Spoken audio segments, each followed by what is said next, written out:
I have the colors applied to my dragonfly. Now my dragonfly isn't finished because there is another step after watercolor that we will be applying. But right now I'm still working with watercolor. So next I'm going to apply watercolor to the background, but only inside of this rectangle that's in the middle of our composition. Other than your main subject, no other watercolor should be found outside of this rectangle. So your main subject is full on watercolor because we want to have the attention drawn to your main subject, in my case my dragonfly. We then want to create some more interest by adding more color, but again we're only keeping it inside of this rectangle. And then we're going to create some contrast in our drawing by then using pen and ink and applying outlines and shading using pen and ink techniques to our items in the border. So my next step is to plan out my colors for my background inside this rectangle and apply those colors to my painting. So again, we're staying inside of the rectangle and adding watercolor to any parts of the border, any parts of the background that are inside of the rectangle.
So I've added to my background a couple of little things I need to adjust. I need to add a little bit more of a darker shadow to help this leaf that overlaps the stem to show up. And looking at this, I want to add a little bit of something more to the background. Now I chose a more neutral colors for my background because I really wanted my main subject, which is the dragonfly, to show up. I want it to be my emphasis in this project. So I'm going to take one of my techniques that we learned with our watercolor practices, and I think I'm going to add some of the alcohol to the background. Now for it to work, it has to be a wet background. So I'm going to put another layer of my background neutral color on top, and I'm going to add some small spots of the rubbing alcohol into that background. I just think it could use a little bit more texture and a little bit more interest back there.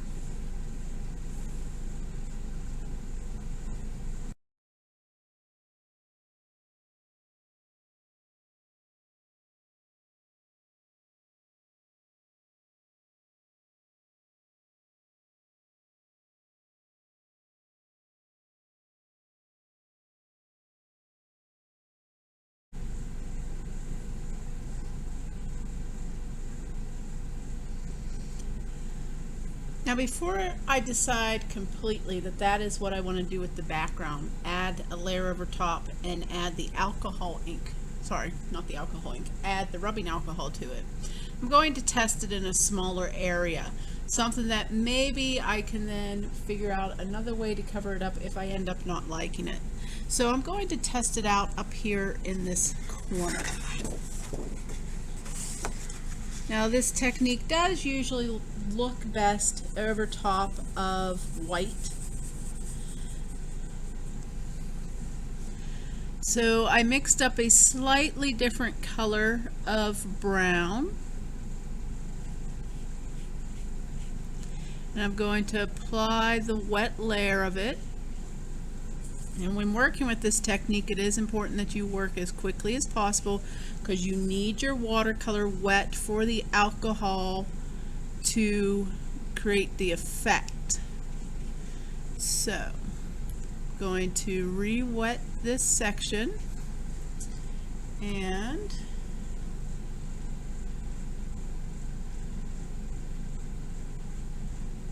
put a couple of spots back there. So you can see where the watercolor already started to dry. Not much is happening, but here where it's a little bit wet, I'm getting my spotted effect. So I do like that.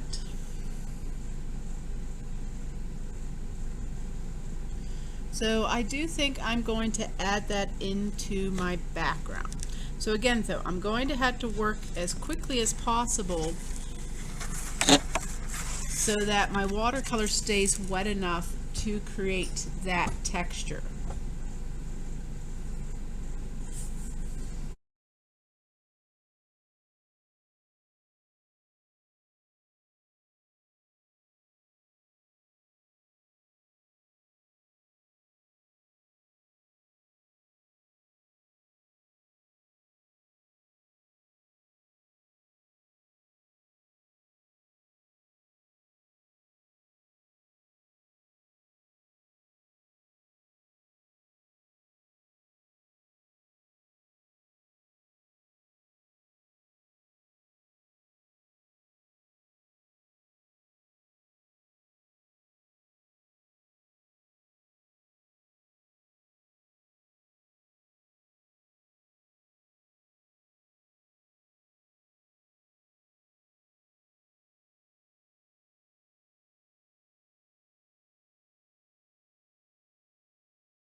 Okay, I am thrilled with that background now.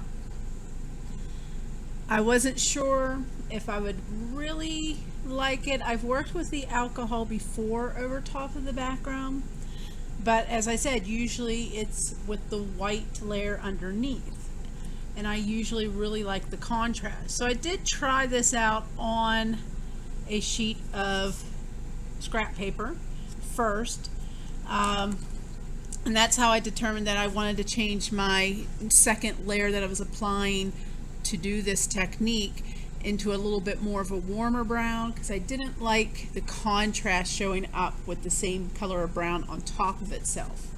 So I did change my brown color to a warmer color. I added a little bit of a Indian red to it from my color swatching. And my original color was a mixture of raw umber and Van Dyke brown. So I added a little bit of that Indian red to it just to warm those browns up a little bit in that second layer, and I think it helps with the contrast. But what I really love is how much depth it's now giving my background compared to what it looked like with the solid wash over top of it. So do consider, when you are working on your watercolor, those techniques. You know, we went through different things like the rubbing alcohol. We worked with the salt or adding crayon resist. So just look through that page we went through, all those different watercolor techniques, and see if something could work with your background. Because I don't know, let me know what you think, but compared to the solid brown I had there, this background with the second layer of a warmer tone brown over top and the alcohol over top of that to force the pigment away just really gives me something, and it really wasn't that much more work. So that is my watercolor finished product. Remember, only your main object can be watercolored into the border and in the center rectangle. And in the center rectangle, you can only do the background in watercolor. Any background extending out past that center rectangle needs to be left blank for now. And in our next video, we're going to talk about adding the pen and ink to finish our artwork.